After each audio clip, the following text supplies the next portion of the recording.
Hi friends, எல்லோருக்கும் வணக்கம். Welcome back to our channel. இன்றைக்கி நம்ம சேனல் என்ன வீடியோ பார்க்க போகிறோம்னா ரேண்டம் ரொட்டீன் vlog வீடியோ தாங்க உங்கள் கூட வந்துட்டு ஷேர் பண்ணியிருக்கேன். சரி வாங்க வீடியோக்குள்ளே போகலாம். இந்த ப்ரான் கிரேவி பார்த்திங்கன்னா ஒரு 10 days முன்னாடி ஒரு சண்டே வந்து ரெடி பண்ணியிருந்தாங்க. அப்போ லாங் வீடியோவுமே வந்து எடுத்து வச்சுருந்தேன். அதுதான் உங்கள் கூட வந்துட்டு ஷேர் பண்ணியிருக்கேன். ஃபஸ்ட்டு இந்த ப்ரான் கிரேவி ரெடி பண்ணுறதுக்கு ஒரு கடாய் வச்சுக்கோங்க. அதில் 2 ஸ்பூன் ஆயில் ஆட் பண்ணிக்கோங்க. ஆயில் நல்லா ஹீட் ஆனதுக்கப்புறமா கொஞ்சமாக சோம்பு சேர்த்து நல்லா பொரிஞ்சதுக்கப்புறம் 2 பெரிய வெங்காயம், ஒரு கைப்பிடி சின்ன வெங்காயம் இதெல்லாமே நல்லா பொடி பொடியாக கட் பண்ணி வச்சுருக்கேன். அதையும் சேர்த்துட்டு இது கூட கொஞ்சமாக கருவேப்பிலை சேர்த்து வெங்காயம் நல்லா கோல்டன் ப்ரௌன் ஆகிற அளவுக்கு நல்லா வதக்கி எடுத்துக்கலாம். அதுக்கப்புறம் கொஞ்சமாக இஞ்சி பூண்டு பேஸ்ட், பச்சை மிளகா வந்து சேர்த்துக்கிறேன். பச்சை மிளகா பார்த்தீங்கன்னா கட் பண்ணாமல் அப்படியே முழுசாகவே சேர்த்துக்கோங்க. அப்போ தான் அதனோட ஃப்ளேவர்ஸ் உள்ளே இறங்கி சாப்பிட்றதுக்கு நல்லா இருக்கிற மாதிரி இருக்கும். அதுக்கப்புறம் ஒரு பெரிய சைஸ் தக்காளி பார்த்தீங்கன்னா மிக்ஸி ஜாரில் போட்டு நல்லா பேஸ்ட்டாக வந்து அரைச்சி வச்சுருக்கேன். அதையும் சேர்த்து நல்லா மிக்ஸ் பண்ணி விட்டதுக்கப்புறமா இது கூடவே நம்ம வேணுங்கிற மசாலாஸ்லாம் வந்துட்டு ஆட் பண்ணிக்கலாம். மஞ்சள் தூள், மிளகாய் தூள், மல்லித்தூள், சீரகத்தூள், கரம் மசாலா இதெல்லாம் தான் வந்து ஆட் பண்ணியிருக்கேன். நான் எவ்வளோ ஆட் பண்ணியிருக்கேன் அப்படிங்கிறது கீழே உள்ள டிஸ்கிரிப்ஷன் பாக்ஸில் கொடுக்குறேன். தேவைப்பட்ட செக் பண்ணி பார்த்துக்கோங்க. மசாலாஸில் ஆட் பண்ணிவிட்டு கொஞ்சம் உப்பு சேர்த்து நல்லா கலந்து விட்டதுக்கப்புறமா கொஞ்சமாக தண்ணி சேர்த்து நல்லா மிக்ஸ் பண்ணி விட்டு மூடி போட்டு வச்சுருங்க. அப்போ தான் மசாலாவோட ராஸ்மெல்லாம் போயிட்டு சீக்கிரமாக வந்து குக் ஆகி வரும். அதுக்காக தான் வந்து பண்ணுறோம். இப்போ நான் பார்த்தீங்கன்னா 1 kg ப்ரானை நல்லா க்ளீன் பண்ணி எடுத்து வச்சுருக்கேன். இது ஃபுல்லாகவே வந்து கடையிலே க்ளீன் பண்ணி கொடுத்துட்டாங்க. நான் வீட்டில் வந்து ஒரு டைம் மஞ்சள் தூள் போட்டு வாஷ் பண்ணி எடுத்து வச்சுருக்கேன். இப்போ இதையுமே அது கூட ஆட் பண்ணிவிட்டு நல்லா மிக்ஸ் பண்ணி விட்டுக்கோங்க. மிக்ஸ் பண்ணி விட்டு மூடி போட்டு வச்சிங்கன்னா ஒரு 2 நிமிஷத்தில் பார்த்தீங்கன்னா ப்ரான்லேருந்து அதே தண்ணி விடும். நம்ம அதிலே குக் பண்ணுறா கூட குக் பண்ணிக்கலாம். இன்கேஸ் உங்களுக்கு கிரேவி வந்து தண்ணி மாதிரி வேணும்னு நினச்சிங்கன்னா இந்த மாதிரி தண்ணி விட்டு வரும் இல்லைங்களா, அப்போ நீங்கள் எக்ஸ்ட்ரா எவ்வளோ வாட்டர் வேணுமோ அதை வந்துட்டு ஆட் பண்ணிக்கலாம். இப்போ நல்லா மிக்ஸ் பண்ணி விட்டு உப்பு காரம்லாம் செக் பண்ணி பார்த்துட்டு மூடி ஒரு 10 நிமிஷம் குக் பண்ணி எடுத்திங்கன்னா நம்மளோட ப்ரான் கிரேவி வந்து ரெடிங்க. ப்ரானை பொறுத்த வரைக்கும் அதுக்கான குக்கிங் டைம் பார்த்திங்கன்னா வெறும் 10 நிமிஷம் தான். சீக்கிரமாகவே வந்துட்டு குக் ஆகிரும். நம்ம ரொம்ப நேரம் குக் பண்ணிட்டோம் அப்படின்னா அது ரப்பர் மாதிரி ஆகிரும், சாப்பிட்றதுக்கு நல்லா இருக்காது. இப்போ நான் வந்துட்டு எக்ஸ்ட்ரா எந்த ஒரு வாட்டருமே ஆட் பண்ணலங்க. அதிலிருந்து வாட்டர்லேயே வந்து குக் பண்ணி எடுத்துட்டேன். 10 நிமிஷத்தில் பார்த்திங்கன்னா நல்லா எண்ணெய் பிரிஞ்சு வந்திருக்கு. இப்போது சர்வ் பண்ணுறதுக்கு முன்னாடி லைட்டாக மல்லியால தூவி சர்வ் பண்ணால் நம்மளோட ப்ரான் கிரேவி வந்து ரெடிங்க.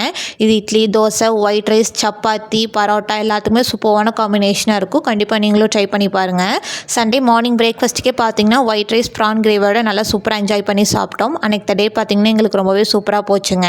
சாப்பிட்டு முடிச்சுட்டு கொஞ்சம் நேரம் வந்து ரெஸ்ட் எடுத்தோங்க. அதுக்கப்புறம் மதியத்துக்கு மேலே பார்த்தீங்கன்னா கொழுமிச்சமால இருந்தது, அதை சாப்பிட்லான்னு தான் சாப்பிட்டுட்டு இருந்தோம். இதுவுமே பாட்டி ஊர்லேருந்து வரப்போ எடுத்துகிட்டு வந்திருந்தாங்க. வெறுது சாப்பிட்றதுக்கே ரொம்ப டேஸ்ட்டாக இருந்ததுங்க. எனக்கு உப்பு மிளகாத்தூள் வச்சு சாப்பிட்றதுக்கு வந்து ரொம்ப பிடிக்கும். அதான் வந்து சாப்பிட்டுட்டு இருக்கோம். இப்போ கொழுமிச்ச மலை சீசனுங்க. உங்களுக்கு யாருக்காவது இந்த மாதிரி கொழுமிச்ச மலைலாம் கிடைக்குது அப்படின்னா கண்டிப்பாக நீங்களும் சாப்பிட்டு பாருங்கள். செம சூப்பராக இருக்கும். அது மட்டும் இல்லாமல் இது ஹெல்த்துக்குமே ரொம்பவே நல்லது. இனி அப்படியே வீடியோ பார்த்தீங்கன்னா இடையில ஒரு நாள் வந்து கண்டினியூ ஆகுதுங்க. எனக்கு குக்கிங் ஒர்க், க்ளீனிங் ஒர்க் எல்லாமே பார்த்தீங்கன்னா மார்னிங் ஒரு 10:30க்குள்ளேயே பண்ணி முடிச்சாச்சுங்க. ஹேர் பேக் போடலான்னு சொல்லி யோசிச்சு வச்சுருந்தேன். அதுக்காக தான் ரெடி பண்ணிகிட்டு இருக்கேன். எனக்கு வந்துட்டு நார்மலாக இந்த மாதிரி ஹேர் பேக்கில் எப்போ போடலான்னு சொல்லி தோணுன்னு பார்த்தீங்கன்னா ஹேர் ஃபால் ஆகிறப்ப தான். லாஸ்ட் ஒரு 2 months நார்மலாக இருக்கிற ஹேர் ஃபாலை விட கொஞ்சம் அதிகமாகவே முடி கொட்டுற மாதிரி இருந்தது. ஹேர் பேக்மா நான் வீட்லேயே ட்ரை பண்ணி யூஸ் பண்ணிகிட்டு இருக்கேங்க. நல்லாவே ஓரளவுக்கு வந்து ரிசல்ட் தெரிஞ்சுது. அது உங்கள் கூட ஷேர் பண்ணிக்கலாம்னு சொல்லி ஷேர் பண்ணியிருக்கேன். ஹேர் பேக்குமே நம்ம அப்ளை பண்ணுறதுக்கு முன்னாடி ஃபஸ்ட்டு ஹேருக்கு நல்லா ஆயிலில் வச்சிடலாம் தாங்க வச்சுட்ருக்கேன். நான் வந்துட்டு நார்மலாக வீட்டில் ஆட்டுற அந்த கோகனட் ஆயில் இருக்கும் இல்லைங்களா, அதுதான் வச்சு மசாஜ் மாதிரி பண்ணிக்கிறேன். நான் மற்றபடி வேறு எக்ஸ்ட்ரா எந்த ஒரு ஆயிலுமே வந்துட்டு யூஸ் பண்ண மாட்டேன். இப்போ நல்லா ஹேருக்கு ஆயிலில் அப்ளை பண்ணதுக்கப்புறமா சிக்கலாக உடச்சிட்டு பன் ஹேர் ஸ்டைல் மாதிரி வச்சு ஒரு 1/2 an hour அப்படியே விட்டுக்க போகிறாங்க. இந்த மாதிரி ஹேர் பேக்கில் ஏதாவது போடுறோம் அப்படின்னா ட்ரையான ஹேரில் வந்து டேரெக்டாக போடாதீங்க. லைட்டாக ஆயில் வந்து அப்ளை பண்ணிக்கோங்க. ஏன்னா ட்ரையான ஹேரில் வந்து ஹேர் பேக் வந்து போடுறப்போ இன்னுமே ஹேர் வந்து ட்ரை ஆகிற மாதிரி தான் இருக்கும். சரி வாங்க இப்போ நம்ம வீட்டில் இருக்கக்கூடிய பொருள் வச்சு எப்படி ஹேர் பேக் ரெடி பண்ணலான்னு சொல்லி குயிக்காக ஷேர் பண்ணி முடிச்சிடறேன். அதுக்கு நான் இன்றைக்கி ஒரு மீடியம் சைஸ் கத்தாழை வந்து எடுத்துருக்கேங்க. அதுலேயுமே அந்த சைடில் அந்த முள்ளு மாதிரி இருக்கும் இல்லைங்களா, அதெல்லாம் நல்லா கட் பண்ணிவிட்டு உள்ளே இருக்கக்கூடிய அந்த ஒயிட் கலர் ஜெல்லை மட்டும் நல்லா க்ளீன் பண்ணி எடுத்து 2-3 டைம் வாஷ் பண்ணிவிட்டு இந்த மாதிரி குட்டி குட்டி க்யூப்ஸாக வந்து கட் பண்ணி எடுத்து வச்சுருக்கேன். அடுத்தது இந்த கப்பில் இருக்கிறது பார்த்திங்கன்னா பச்சை பயிரும் வெந்தயம் வந்து ஊற வச்சுருக்காங்க. இது ரெண்டுமே பெரிய ஸ்பூனில் பார்த்திங்கன்னா ஒவ்வொரு ஸ்பூன் வந்து ஓவர் நைட் வாட்டரில் சோக் பண்ணி வச்சுருக்கேன். அதில் அந்த எக்ஸ்ட்ரா வாட்டர் இருக்குது இல்லைங்களா, அதை வந்து கீழே ஊற்றிடாதீங்க. அது வந்து இந்த பேஸ்ட் மாதிரி அரைக்கிறப்போ வந்து யூஸ் பண்ணிக்கலாம். அதுக்கப்புறம் கொஞ்சமாக கருவேப்பிலை இலை. இது பார்த்திங்கன்னா செம்பருத்தி பூவோட இலைங்க. நான் வந்து 3 இலை வந்து எடுத்துருக்கேன். ரெட் கலர் செம்பருத்தி பூ இருக்குது இல்லைங்களா, அதோட இலை தான். அடுத்தது செம்பருத்தி பூ பார்த்திங்கன்னா நான் 1 வந்து எடுத்துருக்கேங்க. எனக்கு 1 தான் கிடச்சிருந்தது, அதனால் 1 மட்டும் எடுத்துருக்கேன். இதெல்லாமே வந்து அவங்கவுங்க ஹேருக்கு வந்து எவ்வளோ குவான்டிட்டி வந்து தேவைப்படுதோ அவ்வளோ வந்து எடுத்துக்கோங்க. சரி வாங்க இப்போ நம்ம இதெல்லாம் வச்சு ஹேர் பேக் எப்படி ரெடி பண்ணலான்னு சொல்லி பார்க்கலாம். இப்போ நான் எடுத்து வச்சிருக்க திங்ஸ் எல்லாமே பார்த்தீங்கன்னா 1 by 1 வந்து மிக்ஸி ஜாரில் வந்து ஆட் பண்ணிக்கிறாங்க.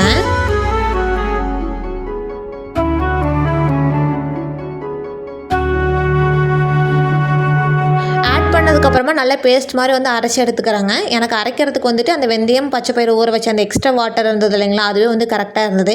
இன்கேஸ் உங்களுக்கு வந்து கெட்டியாக இருக்குது அப்படின்னா கொஞ்சமாக வந்து தண்ணி ஆட் பண்ணி அரைச்சி எடுத்துக்கோங்க.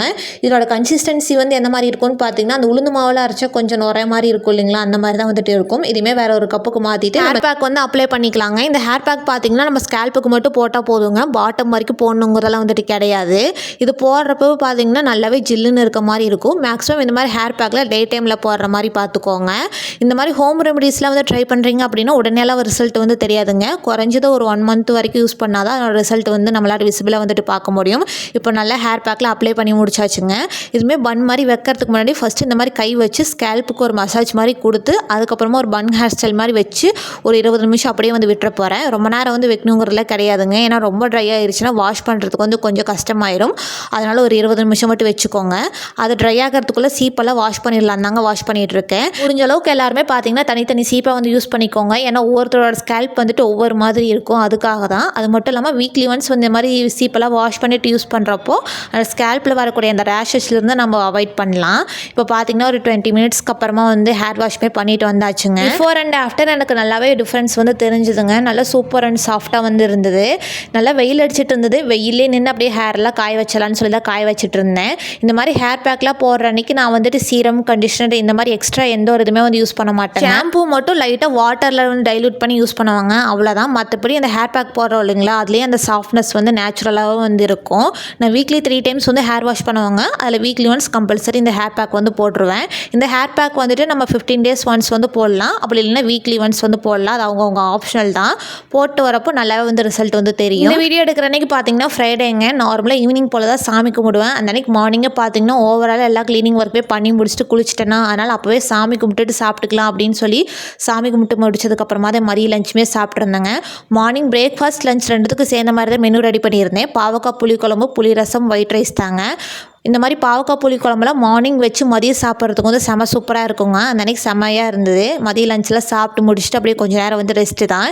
இனி அப்படியே வீடியோ பார்த்தீங்கன்னா January 1 அன்றைக்கி கண்டினியூ ஆகுதுங்க. அந்த அன்றைக்கி மதியத்துக்கு மேலே பார்த்தீங்கன்னா கொஞ்சம் வெளியில் போயிட்டு வரலான்னு சொல்லி கிளம்பியிருந்தோம். எங்கே போயிருந்தோன்னு பார்த்தீங்கன்னா ப்ரூக்ஃபீல்ட்ஸ் மால் தாங்க. அங்கேயுமே மேக்ஸ் மூவிக்காக ஹஸ்பண்ட் வந்து டிக்கெட்ஸ் புக் பண்ணியிருந்தாங்க. நாங்களும் வீட்டிலிருந்து மூவி போகிறதுக்கு கொஞ்சம் முன்னாடி வந்து அங்கே ரீச் ஆகிற மாதிரி தான் வந்து கிளம்பியிருந்தோங்க. பட் அந்த அன்றைக்கி பார்த்தீங்கன்னா கொஞ்சம் ஹெவியான டிராஃபிக்காக இருந்ததுங்க. நாங்கள் டிராஃபிக்கில் வெயிட் பண்ணி மால் போய் ரீச் ஆகிறதுக்கே பார்த்தீங்கன்னா கொஞ்சம் லேட் ஆயிடுச்சு. நாங்கள் போகிறதுக்குள்ளே மூவியுமே ஸ்டார்ட் பண்ணி ஒரு 20 மினிட்ஸ்க்கு மேலேயே ஆயிடுச்சுங்க. அதுக்கப்புறமா தான் நாங்கள் போயிட்டு ஜாயின் பண்ணியிருந்தோம். மூவிலாம் பார்த்து முடிச்சுட்டு அங்கே ஹோம் சென்டர்லேயுமே குட்டியாக ஒரு பர்ச்சேஸ் வந்து பண்ணியிருந்தேங்க. பெருசாலாம் எதுவும் வாங்கலை, ஹோம் டெக்கருக்காக பார்த்தீங்கன்னா கொஞ்சம் பர்ச்சேஸ் பண்ணியிருந்தேன். அதெல்லாம் வாங்கிட்டு வந்தது அப்படியே இருந்தது. அதெல்லாம் எடுத்து வச்சலான்னு சொல்லி தான் எடுத்து வச்சுட்டு இருக்கேன். எனக்கு வந்துட்டு ஹஸ்பண்ட் ப்ரூக்ஃபீல்ட்ஸ் மால் போயிட்டு வரலான்னு சொன்னாங்கன்னாவே எனக்கு ரொம்பவே ஹாப்பியாகிருங்க. ஏன்னா அங்கே போய் எனக்கு சுற்றுறத விட ஹோம் சென்டருக்குள்ளே போயிட்டு வரது வந்து எனக்கு ரொம்ப பிடிக்கும். அங்கே போயிட்டு நம்ம திங்ஸ் வாங்குறோமோ வாங்கலையோ அங்கே இருக்கக்கூடிய அந்த திங்ஸ் எல்லாம் அப்படியே பார்த்தோம்னாவே கொஞ்சம் கண்ணுக்கு குளிர்ச்சியாக இருக்கிற மாதிரி இருக்கும். அந்த மாதிரி தான் அங்கே போயிருந்தப்போ 50 to 70% வரைக்கும் பார்த்தீங்கன்னா நிறைய திங்ஸ்க்கு ஆஃபர்ஸுமே வந்து போட்டிருந்தாங்க. எனக்கு ஆஃபர்ஸில் இருக்கக்கூடிய திங்ஸ் எல்லாம் பார்த்தீங்கன்னா எனக்கு எதுவுமே யூஸ் ஆகிற மாதிரி இல்லை. அதனால் அது வாங்கிட்டு வந்து வச்சாலும் வேஸ்ட்டு தான் அப்படின்னு சொல்லிட்டு எதுவுமே வந்துட்டு வாங்கலை. இந்த ஹோம் டெக்கர் பீஸ் மட்டும் பார்த்தீங்கன்னா கொஞ்சம் புதுசாக வச்சுருந்தாங்க. இது மட்டும் 2 வாங்கிட்டு வந்திருந்தோம். ஃபஸ்ட்டு காமிச்சது பார்த்தீங்கன்னா நான் செலக்ட் பண்ணியிருந்தேன். 2வதாக காமிக்கிறது வந்து ஹஸ்பண்ட் செலக்ட் பண்ணியிருந்தாங்க. இது 2மே சூப்பராக இருந்துச்சு. இந்த மாதிரி கோட்ஸ் எல்லாம் பார்த்தீங்கன்னா கிச்சனில் வைக்கணும்னு சொல்லி ரொம்ப நாள் ஆசை வந்து இருந்துகிட்டே இருந்ததுங்க. பட் ஆனால் கிச்சனுக்கு தகுந்த மாதிரி அந்த கோட்ஸ் எல்லாம் வந்து அங்கே எதுவுமே இல்லை. இந்த மாதிரி காமனான கோட்ஸ் தான் வந்து இருந்தது. அதனால் இந்த 2 மட்டும் பர்ச்சேஸ் பண்ணியிருந்தேன். இது ஒரு பீஸ் பார்த்தீங்கன்னா 200 ருபீஸுங்க. இதோட கொஞ்சம் ஸ்மால் சைஸில் வந்து வச்சுருந்தாங்க. அது வந்து 150 ருபீஸ் வந்து போட்டிருந்தாங்க. இது வந்து வாங்கினா கொஞ்சம் விசிபிளாக இருக்க மாதிரி இருந்தது. அதனால் இது வந்துட்டு பர்ச்சேஸ் பண்ணியிருந்தோம். இதுவுமே வாங்குறப்போ எந்த பிளேஸில் வந்து வச்சா நல்லாயிருக்குன்னு சொல்லி யோசிச்சு தான் வாங்கியிருந்தேன். ஏன்னா இதெல்லாம் வாங்குறது வந்து பெருசு கிடையாது. இதுக்கான பிளேஸ் வந்து செட் ஆகலைன்னா நல்லா இருக்காது இல்லைங்களா. அதனால் இதெல்லாம் யோசிச்சு தான் வந்து வாங்கியிருந்தேன். பொதுவாக நம்ம தேவையான திங்ஸ் எல்லாம் பார்த்தீங்கன்னா அப்பப்போ வந்து பர்ச்சேஸ் பண்ணுவோம். நியூ இயர் அன்றைக்கி குட்டி ஒரு திங்ஸ் வாங்கினோம்னா அதுக்கான ஞாபகம் பார்த்திங்கன்னா அந்த இயர் ஃபுல்லாக இருந்துகிட்டே இருக்கும் இல்லைங்களா. அந்த மாதிரி தான் இருந்தது. ஃபஸ்ட்டு ஃபேமிலி ஹோம் ஃபாரெவர்னு ஒரு கோட்ஸ் இருந்தது இல்லைங்களா, அதை வந்து பூஜா ரூம் முன்னாடி பார்த்திங்கன்னா ஒரு ஹூக் மாதிரி இருக்குங்க, அங்கே ஃபிக்ஸ் பண்ணலான்னு சொல்லி யோசிச்சு வச்சுருந்தேன். இந்த ஹூக் வந்துட்டு நாங்கள் வரதுக்கு முன்னாடி ஆல்ரெடி அவங்க ஃபிக்ஸ் பண்ணி வச்சுருந்தது தான். அதுலேயே வச்சுட்டோன்னா வந்து பரவாயில்லைங்கிற மாதிரி இருந்தது. அதனால் அங்கேயே வந்து வச்சுட்டேன். ஏன்னா இதுக்காக புதுசாக எந்த ஒரு ஆணியும் வந்து அடிச்சிட்டு இருக்க முடியாது இல்லைங்களா, அதுக்காக தான். அதுவுமே வெயிட் தாங்காமல் என்னன்னு சொல்லி தெரியல. வேலை வெயிட் தாங்காமல் கீழே விழுந்துருச்சு அப்படின்னா அந்த ஸ்க்ரீனுக்காக மேலே அந்த ஸ்ப்ரிங் வந்து ஃபிக்ஸ் பண்ணியிருக்காங்க இல்லைங்களா, அந்த ஹூக் மாதிரி அதில் எடுத்து மாட்டி வச்சலான்னு சொல்லி யோசிச்சு வச்சுருக்கேன். அடுத்தது இன்னொரு இது பார்த்தீங்கன்னா பெட்ரூமில் தாங்க வைக்க போனேன். இதுக்குமே வேறு எந்த ஒரு பிளேஸுமே வந்து செட் ஆகலை. சென்டரில் வச்சா மட்டும்தான் நல்லாயிருக்கும்னு சொல்லி தோணுச்சு. அங்கேயுமே அந்த ஹார்டின் ஸ்டிக்கர் மாதிரி இருக்குது இல்லைங்களா, அது வந்து கிளிட்டர் ஷீட்டில் நானே தான் வந்து ரெடி பண்ணது. டபுள் சைடு செல்லோ டேப் தான் போட்டு ஒட்டி வச்சுருந்தேன். அது ரிமூவ் பண்ணிவிட்டு ஃபஸ்ட்டு சென்டரில் வந்து செட் ஆகுதான்னு சொல்லி வச்சு பார்த்தாங்க. நல்லாவே சூட் ஆகிருந்தது. அங்கேயே வந்து வச்சிடலான்னு சொல்லி அதுக்கான மெஷர்மெண்ட்டில் எடுத்து ஃபஸ்ட்டு அந்த ஹூக் வந்து ஃபிக்ஸ் பண்ணி விட்டுட்டேங்க. ஹூக்குமே ஃபிக்ஸ் பண்ணதுக்கப்புறமா ஒரு ½ அன் ஹவர் செட் ஆகிறதுக்காக பார்த்தீங்கன்னா அப்படியே வந்து விட்டுட்டேன். அதுக்கப்புறமா தான் இதை எடுத்து அங்கே வந்து செட் பண்ணியிருந்தேன். ரொம்பவே சூப்பராக இருந்தது அந்த பிளேஸ்க்கு. அதுக்கப்புறம் ஃபேன் போட்டால் பார்த்தீங்கன்னா அது கொஞ்சம் லைட்டாக மூவ் ஆகிற மாதிரி இருந்ததுங்க. அது மூவ் ஆகாமல் இருக்கிறதுக்காக பார்த்தீங்கன்னா டபுள் சைட் செல்லோ டேப் இருக்குது இல்லைங்களா, அது குட்டியாக கட் பண்ணி அடி வச்சு அப்படியே பேஸ்ட் பண்ணி விட்டுட்டேன். அதுக்கப்புறமா அது வந்து கரெக்டாக செட் ஆயிருச்சு. மேலே அந்த ஹூக்குமே பார்த்தீங்கன்னா கொஞ்சம் விசிபிளாக தெரிஞ்ச மாதிரி இருந்தது. அதை மறைக்கிறதுக்காக நம்ம சென்டரில் ரிமூவ் பண்ணோம் இல்லைங்களா அந்த ஹார்டின் ஸ்டிக்கர், அதை அப்படியே டபுள் சைட் செல்லோ டேப் போட்டு அந்த இடத்துல வந்து பேஸ்ட் பண்ணி விட்டுட்டேன். ஹார்டின் ஸ்டிக்கர் வச்சதுக்கப்புறமா தான் அந்த பிளேஸை கொஞ்சம் ஃபுல்ஃபில் ஆன மாதிரி இருந்ததுங்க. அண்ட் தென் ஃபைனலாக எல்லா டெக்கரும் பண்ணி முடிச்சதுக்கப்புறமா அவுட்புட் பார்க்கறதுக்கு இந்த மாதிரி தாங்க இருந்தது. இந்த டெக்கர் பீஸ் எல்லாம் எப்படி இருக்குன்னு சொல்லி மறக்காமல் எங்கூட கமெண்ட் செக்ஷனில் வந்து ஷேர் பண்ணிக்கோங்க.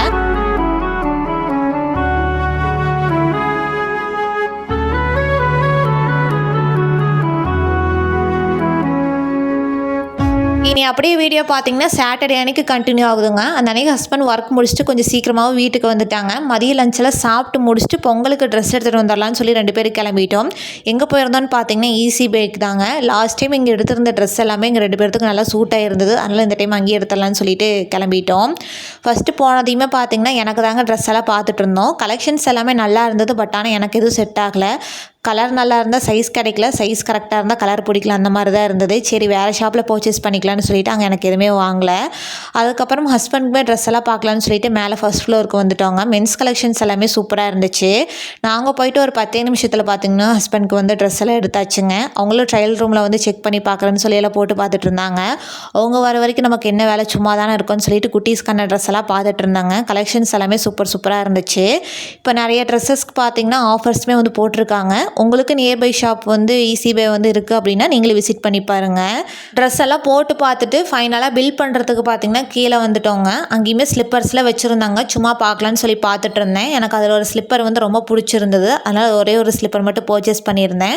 அதுக்கப்புறம் ஹேண்ட்பேக்ஸில் வச்சுருந்தாங்க. அதில் போய் சும்மா பார்த்துட்டு பில் பே பண்ணிவிட்டு கிளம்பிட்டோம். வர வழியில் ட்ரெண்ட்ஸில் தான் வந்துட்டு எனக்கு ட்ரெஸ் பர்ச்சேஸ் பண்ணியிருந்தோங்க. அங்கே நான் வீடியோஸ் வந்துட்டு எதுவுமே எடுக்கலை. சரி வாங்க இப்போ நான் என்னென்ன ட்ரெஸ் எல்லாம் வாங்கணும்னு சொல்லி குயிக்காக உங்கள் கூட வந்துட்டு ஷேர் பண்ணிக்கிறேன்.